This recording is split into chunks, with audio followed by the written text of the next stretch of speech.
Hi, guys, and welcome to another episode or episode 2 of the Hunter's Mindset series, How to Become an A Player. So, just to go through what we've already spoken about, the previous video is we basically discussed the Hunter's Mindset and how we're going to become A players in our business, and who this series is for is entrepreneurs, and we discussed the different communication different personality types according to Alex Chaffin. And then we went in a bit on the micro versus the macro, and the facets that make up your personality and your life, and the outcomes that you're going to have in your life, and why it's so important to have focus and consistency in your life. And we compared that a bit to the macro, which is a business or a power station. But today I want to discuss something that is quite close to me, close to my heart, and that is trauma, and that is our mind. And I need to give some kudos here, or some thanks to Charlie Morgan, who managed to actually put the words in my mouth and just word this properly so I can discuss it. Not an easy subject for me, because I've been through some psychological trauma myself, and I've seen this with my colleagues and staff and people around me, and I'm going to do my best to explain this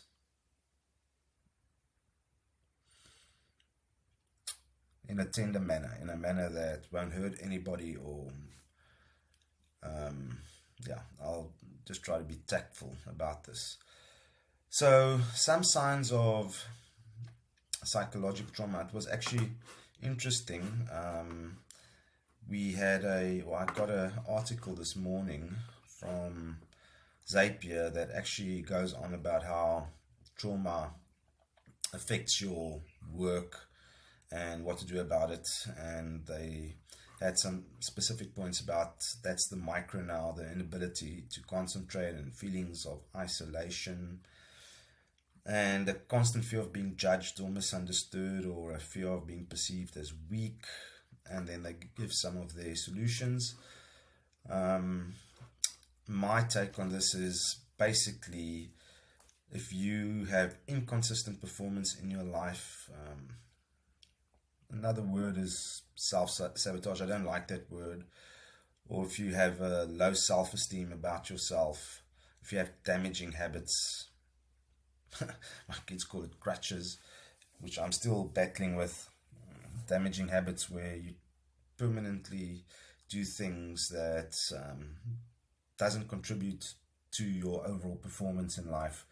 If you have a lack of discipline or a lack of consistency in your life, shiny object syndrome, or buying things to show people, keeping up to the Joneses kind of effect, where you actually have cars or objects in your life that make you look better, or other words, caring what others think about you.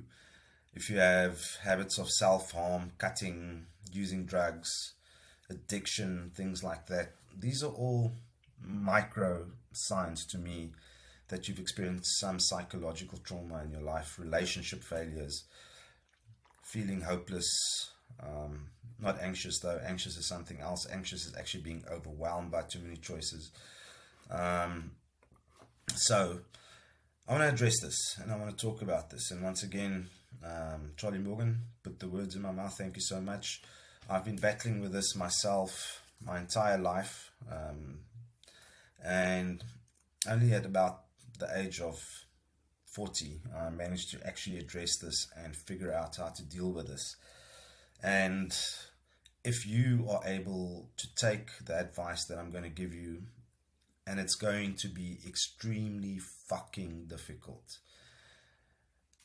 you are going to have to do the work here. Look, I've gone to see a psychiatrist about this. I actually studied clinical psychology as well, and I've never managed to deal with it. The psychiatrist gave me pills, Wellbutrin, which basically just numbed me emotionally, and I was seeing life in different shades of grey. There was no colour in my life, and I stopped that. And at the age of 40 was the first breakthrough that I had 10 years ago, where I actually dealt with that. And there was a specific event that happened. My mom passed away, very, very traumatic to me, and it forced me to deal with this and do some introspection. And also another thing is, I think this video is going to be kind of a cathartic or a self-healing exercise for me, so that's why I'm doing it, and hopefully it'll help some of you as well. So if you have this in your life, if you have consistent ups and downs in your life over a period of time, and this is like your baseline, the middle, and these E's represent emotions. So if you have high emotional states and then low emotional states, and then high emotional states again and low emotional states, this actually leads to other complications in your life. And once again, this is not my graph, this is Charlie's, but this makes sense to me. This is what he helped me to understand. And these emotional states don't just represent emotions, because emotion is actually motion. Your emotion leads to motion in your life. So if you get up to a high emotional state, which also means you'll probably be doing well at work, you'll be doing well at your physical exercises, etc. And then something happens up here at the top point and you jeopardize yourself and you just go, whoa, all the way down. It's like a snakes and ladders game. And then you're down. And my emotional state here at the bottom usually is self-pity, tired. I feel tired a lot, just want to go sleep. And I then kind of work through this for a while, and I become angry and start working out again, and I start getting myself up, and I start motivating myself or read something good, put something good in my brain, and then I start going up again, and everything goes well for a while. And this period could last maybe an hour or two. Sometimes I get it up to a week, and then I go all the way down again. And this cycle just continuously repeated for me from the age of 20, because when I got out of school, I went to work, and then I had to start my own business, or I wanted to start my own business, and up until the age of 40, I just went through the cycle continuously. And if you can relate to this, where you not consistent over a long period of time, I think I've got the solution for you, and I think I'm going to be able to help you here. So, Sigmund Freud was a very misunderstood clinical psychologist, psychiatrist, and he said that the adult is developed to protect the child. Now, I keep telling to me my daughter, she's at that stage now where she's looking at boys, and I try to give her advice, and I tell her that, remember, all men are just big boys with a child inside, and you'll understand this a bit later as I go through this. And he was so right, and Freud is so misunderstood with his Oedipus complex and his Electra complex, and that a boy wants to have sex with his mom. It's not what he meant. What he meant is a boy wants love from his mom, and he wants love, a girl wants love from her dad, and that's why they relate to each other. But to deal with this, the adult that is developed to protect the child, we need to understand that past experiences determine how we think about ourselves today. Past traumatic experiences define who we are today, and we need to deal with that, and that's extremely difficult. But the most important thing that you can do, because it's going to be like a person with a ball and chain around their leg. They're not going to be able to go full speed ahead. Or these guys with the kites, the kites on their backs trying to run, and the wind pulls them back. that's what trauma does in your life, and you need to be able to deal with this, and you need to think deeply. And I've never had the money to really spend a year going through my feelings and emotions and what happened in the past. So I kind of figured this out for myself. I did some introspection and sat and really thought about this, and I think I'm 80% there now. I'm not the perfect product yet. I'm getting there. And the moment I started realizing what was wrong and what went wrong in my life and dealing with it, that's when doors started opening for me and things started happening in my life. So to deal with this trauma, you will need to explore your past and think about it. Not relive it permanently. I still get flashbacks of things that happened, but I don't dwell on it. I've dealt with it, it's done, okay? And you need to meditate on what happened to you as a child, and this will be hard. So examples of things that probably could have happened, not putting words in anybody's mouth or whatever, but abusive parents could have fucked you up, being bullied at school, sexual trauma, death in your family, things like that. And sometimes this is so painful that we just bury those memories away. And unfortunately, we're going to have to deal with that, and you're going to have to deal with that pretty soon. You're going to have to deal with this and fix it. And you will have to be brave and deal with this. So if we look at 8-year-old Arnu, I had some trauma at 8 years old. Things that I wasn't ready for. My mom left. This is going to be very difficult for me because I don't want to hurt anybody, but I'm going to state the facts as they were. So my mom left and left me with family and disappeared for a period, and I had to fend for myself, and I witnessed and experienced some things that weren't nice. I was called a HB, which I thought was a honey badger. Then I was wondering why I was called a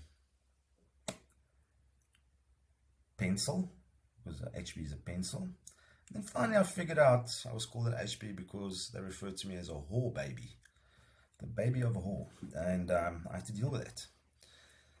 So my brain today is basically a bunch of these traumatic experiences that I went and buried as an 8-year-old.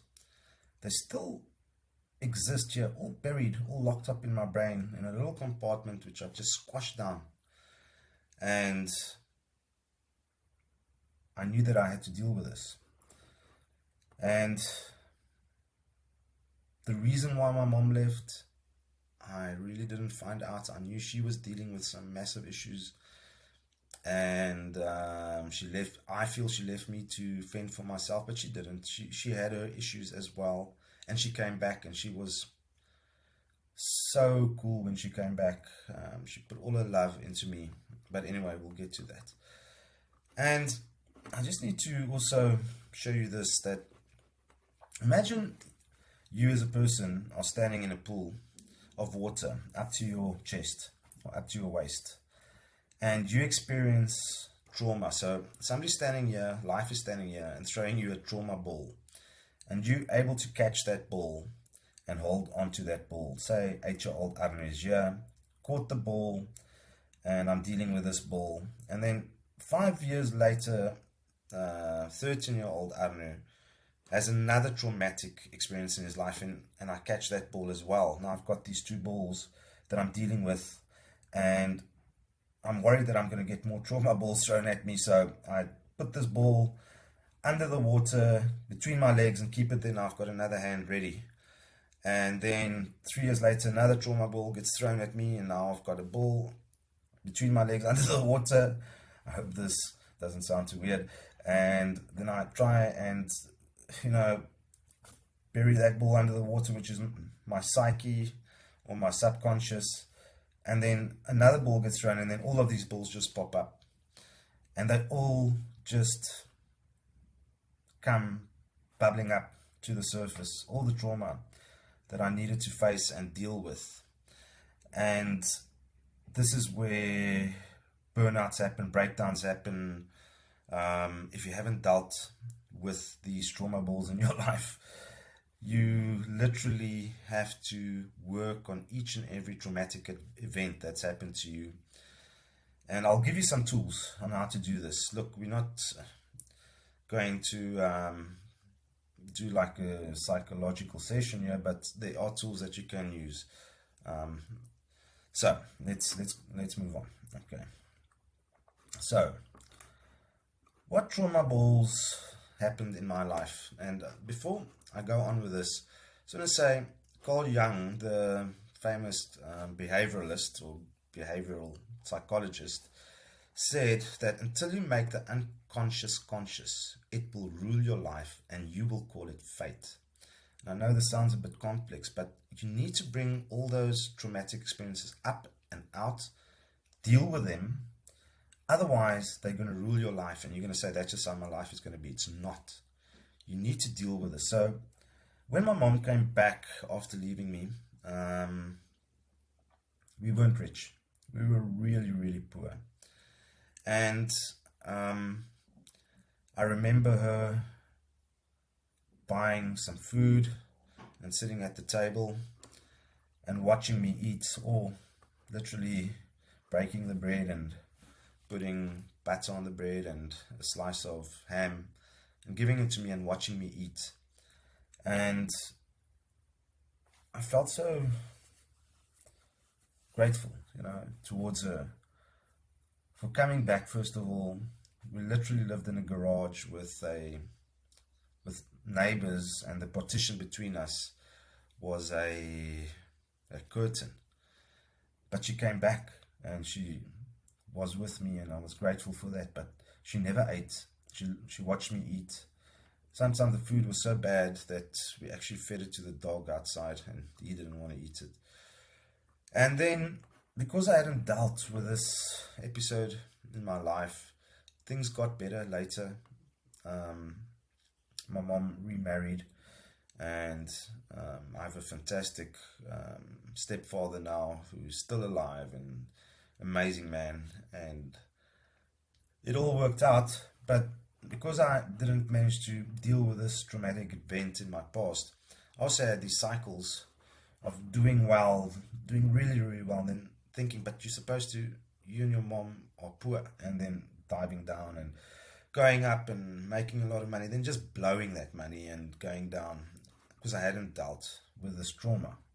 And it's so important, once again, to deal with past traumas so that you don't go through the cycle, and that you stay consistent, and that you literally lift the bottom up to here and just go up, So, how to deal with this? Okay, so I keep on telling my kids the story about the good wolf and the bad wolf, and depending on which wolf you feed, that is the person that you'll become one day. But that's not really the whole truth. The whole truth is you don't need to feed the bad wolf at all. You don't need to feed the white wolf at all. You need to integrate them. But how do we integrate the good wolf and the bad wolf? You probably heard that story about which wolf you feed is the dominant wolf that's going to rule your life. We make this wolf whole. Both personality types, the good person and the bad person. The good wolf is always going to make you go up, up, strive for more, work harder, achieve your goals. The bad wolf is the guy that's going to push you down, down, down, down, down. And that's why I think this these Disney tales, Beauty and the Beast, the lady always thinks she's going to make this beast a good guy, But the beast has to deal with himself. It's up to the beast to make himself a good guy. And the way that this wolf is going to become a good guy is by making this wolf whole.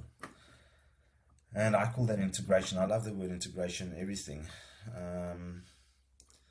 So how do we make this wolf whole? Um, Another saying by Freud is the adult is developed to protect the child. So um, it's 100% true that the person who you are today is developed, the man or the woman that you are today has developed to protect that vulnerable child that's still inside of you, that went through all those traumatic experiences and that went through the pain.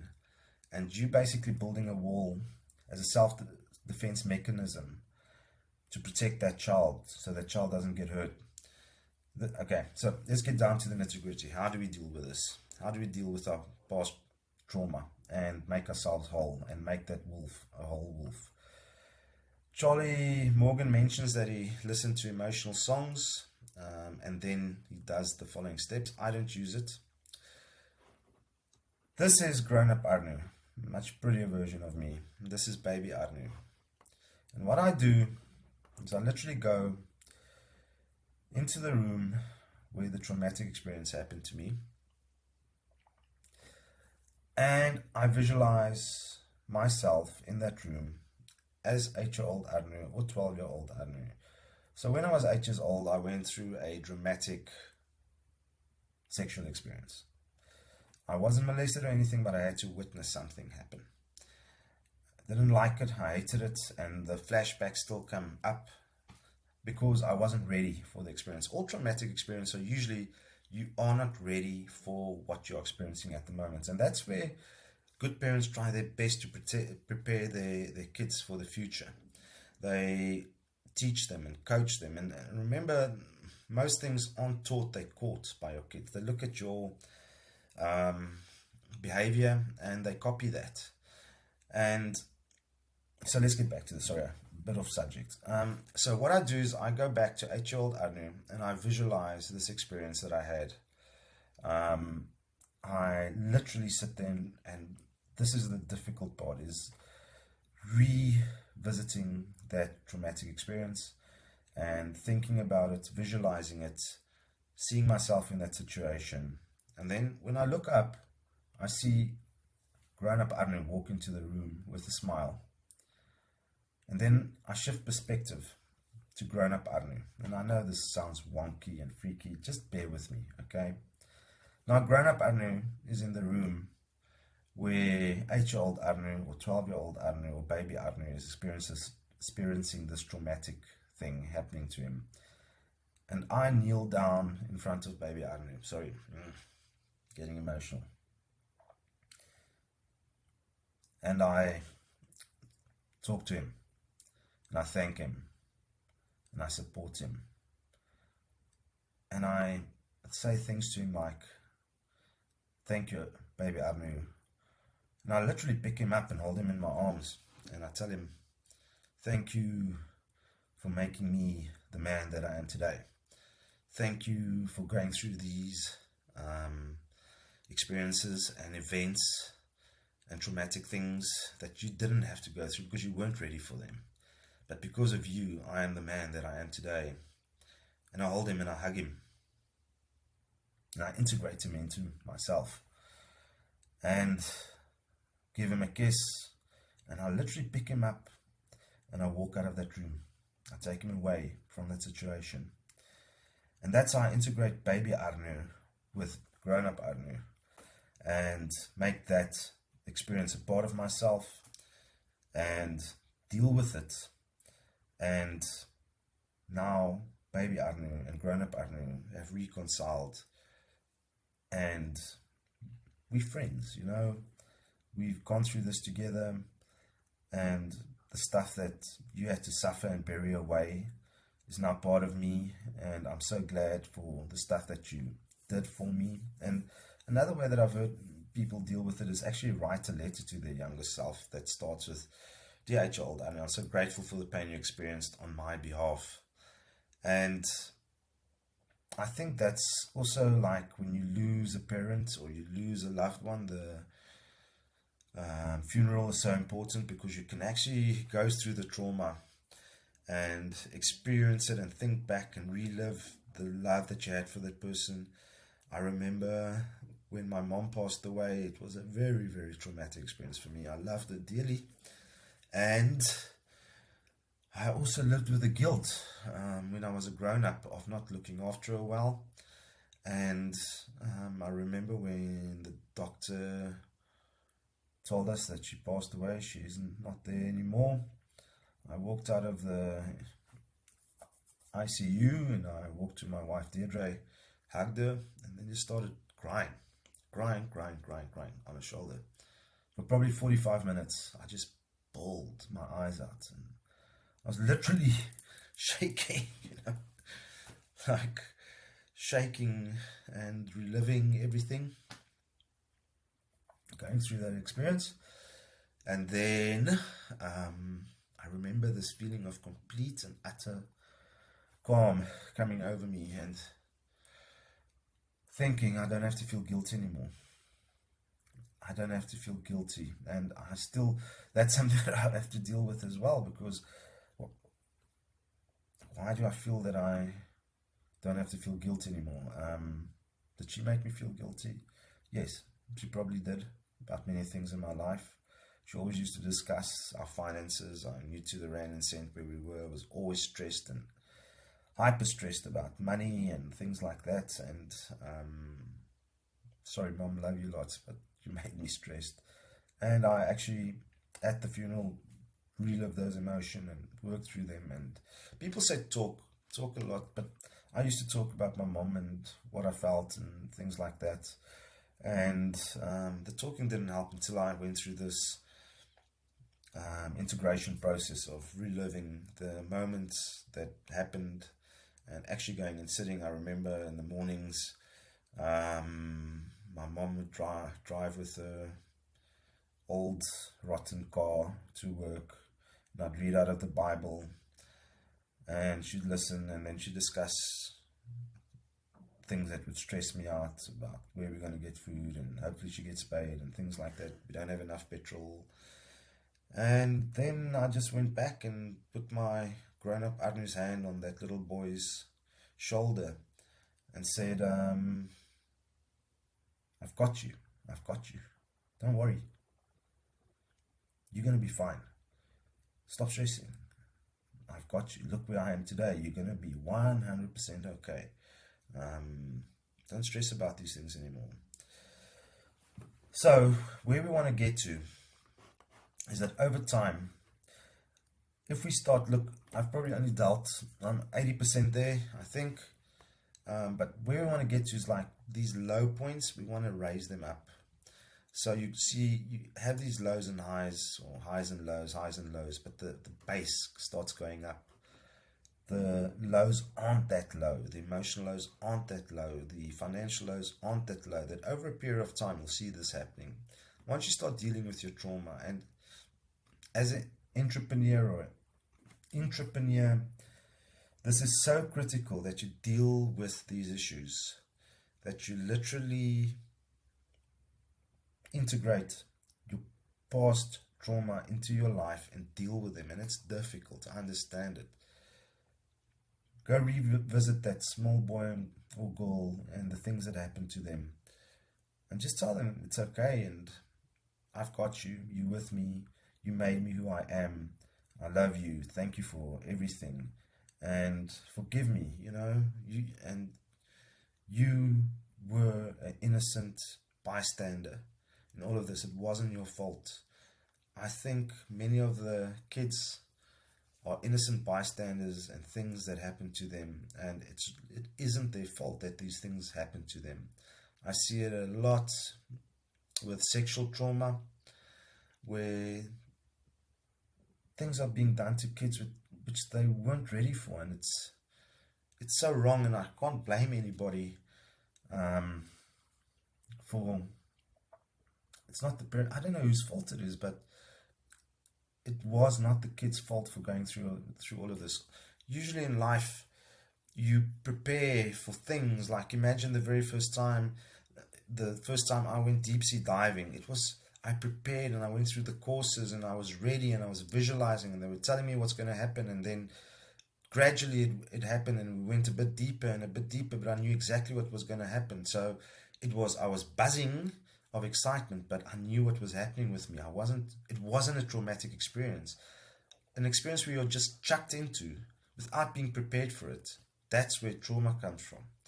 And look, I'm not saying the fact that your dad forced you to mow the lawn was a traumatic experience because you weren't prepared for it. Come on, you're not being weak here. You were prepared for mowing the lawn or washing the car, doing hard work or whatever. That's what I mean. I mean, you were totally out of your depth. And that's what I'm trying to help you with today, is visualizing what happened, integrating that baby child in your life and getting him to come with you, and grabbing all those suppressed memories and making them an integration, a part of you again, so you can look forward towards the future and know that you're one and whole with your old traumatic experiences. And you'll see this is the thing that's going to make a primary difference in your life, is if you start dealing with this. And it's going to be hard, it's going to be tough. If you feel like it's too difficult, I'd suggest that you talk to a professional and get help. There are many online resources and people, and usually it's about just talking this through with somebody, and have somebody professional maybe that can guide you, a psychologist or psychiatrist. Psychiatrists usually just give you pain meds or psychological meds.